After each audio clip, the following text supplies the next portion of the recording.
I'm here with Alexander Mercouris, editor-in-chief of the Duran. Alexander, let's talk about S-400s from Russia going to Serbia. And I want you to explain why this is a game-changing event for Serbia and for the region, especially with North Macedonia getting into NATO, moving into NATO. You have Albania and North Macedonia trying to get into the EU. Macron blocked them for now, but I think they'll eventually get the accession talks sooner or later. Macron will fold. But it looks like Serbia seems to be the last state standing that hasn't folded into the EU-NATO construct. What do you make of this event? Yes, I mean, the first thing to say is that, of course, Serbia is much the strongest of these various countries. So even though it's not actually fallen, it is a real country, if I can put it like that, with a long history and a strong military tradition, and beneath it all, a potentially quite strong economy.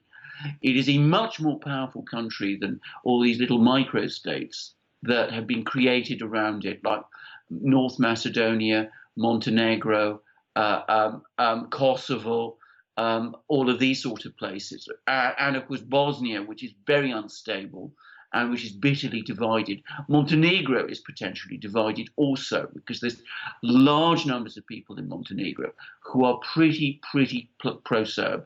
So it's potentially a strong country.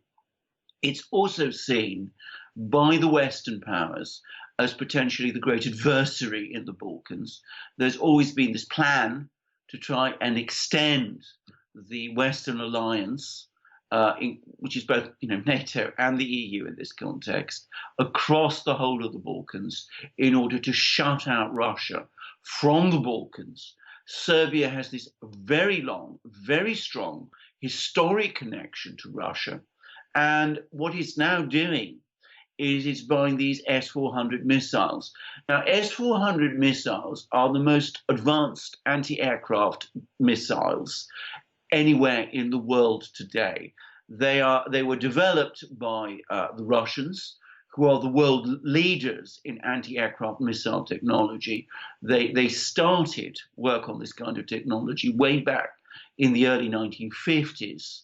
And in fact, they dominate this sphere of armaments. And the thing to say is that wherever the S-400 appears, American aircraft, military aircraft, basically don't go.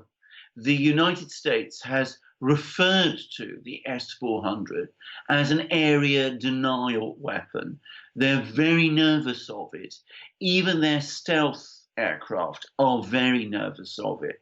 And if we look at the deployment of the S-400 missiles in Syria, where the Russians have deployed them, it's been striking that the United States Air Force has avoided all those areas where the S-400 missile system is operating. And apparently, it's been confirmed that the system can actually track American aircraft, including American stealth aircraft like the F-22 Raptor fighter, which is the United States' most advanced fighter aircraft. Now, in terms of Serbia, there is an even greater significance to all this, because, of course, in 1999, the United States and NATO bombed Serbia. There was a war that the Western powers waged against Serbia in order to try to separate the Albanian populated province of Kosovo from Serbia. And what was interesting about that war is that though the Serbs were operating with a very old Soviet era air defense system, many of their missiles at that time dated from the 1960s, through the great skill of Serbian radar operators, NATO was never able to break that system. So, assuming that the Serbs still have all those skills, combining them with this immeasurably more advanced S-400 system. I mean, in terms of sophistication and capability, it is on an entirely different planet from the kind of systems that the Serbs had in 1999. Combining those skills with the S-400 system means that the United States and NATO loses its military dominance, its aerial dominance over this area of the Balkans. So it is a decisive military game changer. And of course, from the Russian-Serb point of view, it consolidates what is now increasingly looking like a de facto unspoken alliance between Serbia and Russia. What do you make of the timing of this, Alexander? I mean, we just stated it in the video when we opened the video. There's no doubt that Serbia is becoming, if not already, surrounded. Yes. What do you make of the timing in context of what's going on right now in the world today, in Europe today, with these missiles going to, the S-400s going to Serbia? Well, the first thing to say is that it is, of course, done partly in response to this growing encirclement of Serbia. The Russians are supplying the Serbs with a system, a military system, which will enable the Serbs to better defend themselves in the face of this encirclement. But of course, the politics of this are really very remarkable, because in 1999, Russia didn't act to help Serbia at all. At that time, the Russian government was headed by Boris Yeltsin. Boris Yeltsin was not prepared to risk confrontation with the Western powers on behalf of Serbia. In fact, he sent to Serbia during that war his personal political ally, his former prime minister, Viktor Chernomyrdin.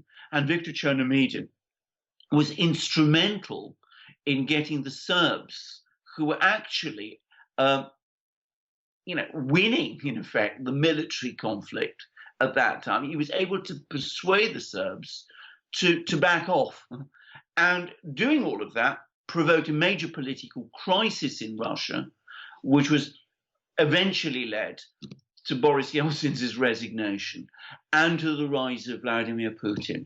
Now, it has taken a very long time for the Russians to act on the logic of this political revolution, if you like, that happened in Russia in 1999. But they have increasingly and steadily since then, as their power and self-confidence has grown, and as their de facto alliance with China has strengthened, they made it increasingly clear that they will stand by Serbia in any future conflict. And now, by taking this dramatic step of displaying the S-400 missile system in Serbia, they haven't yet formally, it's important to say this, made the decision to supply it, but they have displayed it there in a way that almost certainly indicates that they shortly will. They are once again signaling to the Western powers that this time, if there is any attack on Serbia, any future attack on Serbia, Russia will stand behind Serbia, and that this is not going to be the same as in 1999, when Russia stood back and allowed Serbia to be rolled over. So it's got a lot of politics, a lot of signaling. And I'm going to say something else. There will be people in the Western capitals who will take note of this, and they will adjust their policies in response to this. Nobody, in the end, wants to run up against the Russians in the Balkans. Yeah, this may be more of an act of stabilization on the part of Russia, because the Balkans right now, Alexander, at least I have a sense that in the next 5 to 10 years, and you've said it many times, it's a powder keg. Yes. And there is a possibility that something will break out over the next decade or so, because things are not as stable as they appear from the outside looking in. So this may have been more of a stabilizing move by Russia to say, look, let's not try any funny business, NATO, EU. Yes. Let's keep things as they are, in a peaceful state. Yes, I'm absolutely that. What has happened, what Western policy has achieved in the Balkans, is it has an angry and aggrieved Serbia surrounded now by unstable and divided microstates, Bosnia, Montenegro, Kosovo, and Northern Macedonia, all of them divided internally with different factions internally, and with Serbia having a grievance against all of them. The only thing that is preventing this thing from exploding into conflict at this moment in time is NATO power, Western power. But Western power is being exerted in the Balkans increasingly against Serbia. So the Russians coming in this way, in this very, very strong and forceful way, by appearing, to talk about supplying the S-400 missiles. And there's an economic dimension because they're also negotiating to build a spur of the Turk Stream pipeline through Serbia. And they're talking about developing their economic links with Serbia. It establishes a kind of balance of power in the Balkans between Serbia and the Western powers, which in the long run, perhaps, hopefully, will result in a political settlement of this very much still ongoing conflict, as opposed to the sort of military settlement, which I'm sorry to say, I suspect that there are some people in Washington that they still hanker for it. Yeah, I mean, all these microstates and even the larger states, even Greece and Bulgaria, for example, they all have claims to history and to people and to ethnicities of all these little microstates that have, just kind of turned up in the Balkans, whether it's Bulgaria and the large population of people in North Macedonia who align themselves with Bulgaria, if it's North Macedonia and Greece and Macedonia and Thessaloniki, where the Greeks have the claim there. And then you have Albania as well. And Albania even has a claim to North Macedonia. And then they have the Greater Albanian Project where they even lay claim to some Greek territory. So, indeed, and Kosovo. and I was just about to say, and then you get into Kosovo, which is even a more tense situation. So, I mean, this is some stuff that could really explode if it's not treated very carefully. Well, indeed. So, in fact, I have to say this. I think that the way things are going in the Balkans, and I've said this many times, I think if things are left alone to drift in the direction that they are, then an explosion sometime in the future, in the not so very distant future, of some sort is almost certainly inevitable. Anybody who knows the history of the Balkans can see that. So if you're going to have great power competition in the Balkans, I mean, better in some ways if it's structured, and then hopefully you can manage these conflicts more effectively than you could do with a situation where the United States and some of the Western powers who don't understand the Balkans very well simply blunder along with the kind of policies they have at the moment, focusing on Serbia, not because they have any real understanding of the situation in Serbia, but because they have some dim concept that Serbia is somehow an ally of Russia and that must therefore be isolated and ultimately broken. That kind of policy is almost calculated to end badly. And of course, if you start another war in the Balkans between the Western powers and Serbia, then you risk all kinds of problems with Bulgaria, with Greece, with all these other countries. So it's not a good idea. The Russians have interacted with the Balkans since the late 18th century. I mean, Catherine the Great used to send diplomats and fleets and armies to the Balkans. And of course, the Russians were very active in the Balkans throughout the 19th century and of course, throughout the Soviet period. The Russians know the Balkans very well. They have very, very good specialists in the Balkans. They obviously understand much better the local languages, and they have a far better grasp of the history and tensions that exist in the Balkans than the Western powers do. And in fact, if we go back in time to the world before 1914, the Russians were looking at that time for some kind of diplomatic settlement of the Balkans, the conflicts in the Balkans, and they were warning the other countries that if that didn't happen, there was a risk of a greater war in the Balkans, which might in the end draw in all the major Western powers. That was, of course, what happened, and that was the First World War. So the Russians have a much closer knowledge and keener understanding of the Balkans than the Western powers do. So I'm going to say this controversially, perhaps. The Russians becoming more involved in Serbia ultimately is a good thing. Westerners won't like it. You read all kinds of articles in the media about, the dangers of Russian expansionism in the Balkans and Russian interference in the Balkans. In fact, as you rightly said, in my opinion, it will be a stabilizing factor. Yeah, I agree with that. It's a stabilizing factor, and it seems that they've learned their lesson from the 1990s, so that you're not going to have an event like what Bill Clinton did to Serbia in 1999. No. It's not going to happen again now with the S-400s. Is that correct?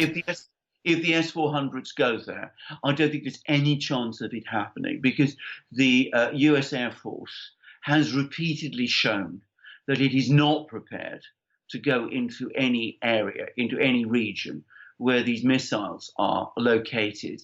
And as I said, they didn't have a happy experience taking on the Serb air defense system in 1999. They're going to be far more reluctant to take it on when it is equipped with this far more sophisticated system than the ones that they had then. All right, Alexander Mercouris, Editor-in-Chief of the Duran. Thank you very much, guys. If you like this video, click on the subscribe button down below, hit that like button, and hit that notifications bell. Also, go to iTunes and SoundCloud to get an audio copy of this video. You'll find links in the description box. And please donate to the Duran on PayPal, Patreon, and subscribe. Your donation really helps us out a whole lot. And when you go to the Duran shop and pick up merchandise like these wonderful shirts or these magic mugs. Absolutely. Like magic mugs that I can't be parted That's with. Right.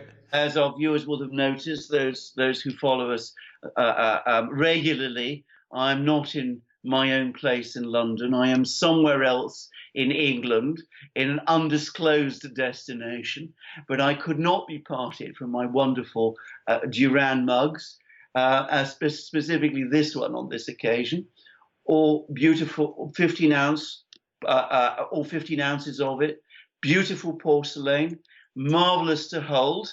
This one with the coat of arms of the city of Moscow. So you see the double-headed eagle there with the orb and scepter, and St. George slaying the dragon of fake news and untruth, which is what we try to do on the Duran. And of course, we have not just magic mugs like this, or like magic mugs like the one that Alex is drinking from there, because he's also got his own magic mug, which he's now showing to you. But we've also got these amazing shirts of ours, which are 100% cotton. They're beautifully made. I'm wearing one of these marvelous polo shirts, which feels so comfortable, and which are so smart, and one looks so wonderful when one's wearing them. And you can see that we have our own double-headed eagle there, beautifully embroidered on it, different from the Moscow one, looking to the east and the west, as we try to do. We try to encompass the entire world on our programs.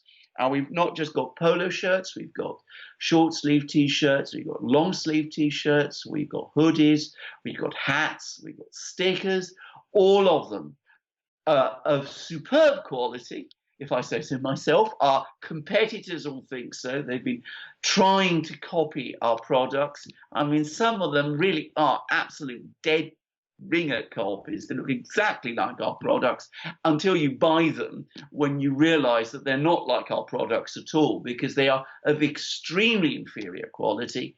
So what are you waiting for? Buy the real thing from our shop. Enjoy having these wonderful products that we make. Help the Duran. Alex will tell you how to do it. You'll find the link in the description box down below, theduranshop.com. Alexander Mercouris, Editor-in-Chief of the Duran. Thank you very much. Until next time, everybody, take care.